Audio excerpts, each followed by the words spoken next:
السلام علیکم۔ آج ہم بات کریں گے زکوٰۃ کے بارے میں۔ جس طرح زکوٰۃ ہم لوگوں پر فرض ہے، اسی طرح زکوٰۃ کے مسائل کو سمجھنا بھی ہم لوگوں پر فرض ہے۔ آج ہمارے ساتھ موجود ہیں ام ایان۔ السلام علیکم۔ وعلیکم السلام ورحمۃ اللہ وبرکاتہ۔ جی ام ایان۔ بسم اللہ الرحمن الرحیم۔ زکوٰۃ اسلام کے بنیادی ارکان میں سے ایک اہم رکن ہے۔ یہ اللہ کی رضا اور قرب حاصل کرنے کا اہم ذریعہ ہے۔ زکوٰۃ کے لغوی معنی پاک ہونا، بڑھنا اور نشوونما پانے کے ہیں۔ اصطلاحی شریعت میں مال کے اس حصے کو زکوٰۃ کہتے ہیں جو شرعی احکام کے مطابق حساب کر کے مال میں سے نکالا جاتا ہے۔ شیطان یہ بات دل میں ڈالتا ہے کہ اگر تم نے اتنا پیسہ زکوٰۃ پر خرچ کیا تو تمہارا مال کم ہو جائے گا، حالانکہ مال سے زکوٰۃ ادا کرنے سے مال میں برکت ہوتی ہے۔ بے شک۔ آنکھ دیکھتی ہے کہ مال کم ہو رہا ہے، شریعت کہتی ہے کہ رزق بڑھ رہا ہے۔ بس یہی امتحان ہے ہمارا۔ بے شک۔ اللہ تعالیٰ قرآن پاک میں ارشاد فرماتے ہیں، خُذْ مِنْ أَمْوَالِهِمْ صَدَقَةً تُطَهِّرُهُمْ وَتُزَكِّيهِمْ بِهَا وَصَلِّ عَلَيْهِمْ إِنَّ صَلَاتَكَ سَكَنٌ لَهُمْ وَاللَّهُ سَمِيعٌ عَلِيمٌ۔ اے میرے حبیب، آپ ان سے مال وصول کیجئے تاکہ ان کا مال پاک ہو جائے اور ان کے دل صاف ہو جائیں، اور ان کے لیے دعا کیجئے، آپ کی دعائیں ان کے دلوں کو سکون عطا کریں گی۔ بے شک بے شک۔ اور اس کے برعکس جو لوگ زکوٰۃ ادا نہیں کرتے ان کے بارے میں آپ صلی اللہ علیہ وسلم نے یہ ارشاد فرمایا۔ حضرت ابو ہریرہ رضی اللہ تعالیٰ عنہ بیان کرتے ہیں کہ آپ صلی اللہ علیہ وسلم نے فرمایا، اللہ جس شخص کو مال عطا فرمائے اور پھر وہ شخص اس کی زکوٰۃ ادا نہ کرے تو روز قیامت اس کے مال کو گنجے اژدہے کی صورت بنا دیا جائے گا، استغفر اللہ۔ اور اس کی آنکھوں پر 2 نقطے ہوں گے اور اس کو اس کے گلے کا ہار بنا دیا جائے گا، اللہ۔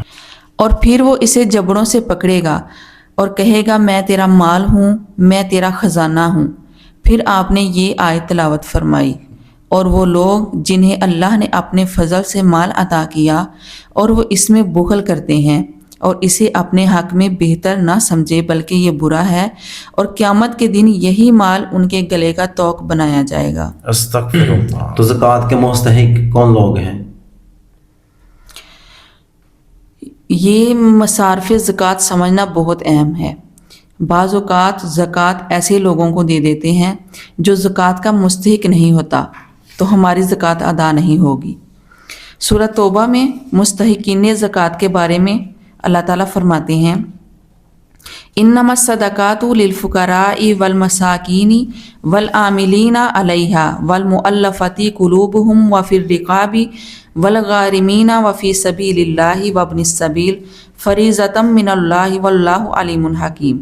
اس میں پہلے نمبر پر فقیر ہے، فقیر جس کے پاس کچھ بھی نہ ہو، اور دوسرے نمبر پر مساکین ہے جس کے پاس کچھ ہو لیکن ضرورت سے کم ہو، اور تیسرے نمبر پر عاملین ہے۔ عاملین سے مراد وہ شخص جس کو اسلامی حکومت نے زکوٰۃ وصول کرنے پر مقرر کیا ہو۔ چوتھے نمبر پر مؤلفۃ القلوب ہے، نو مسلم جس کی دلجوئی کی خاطر زکوٰۃ کا مال دیا جاتا ہو۔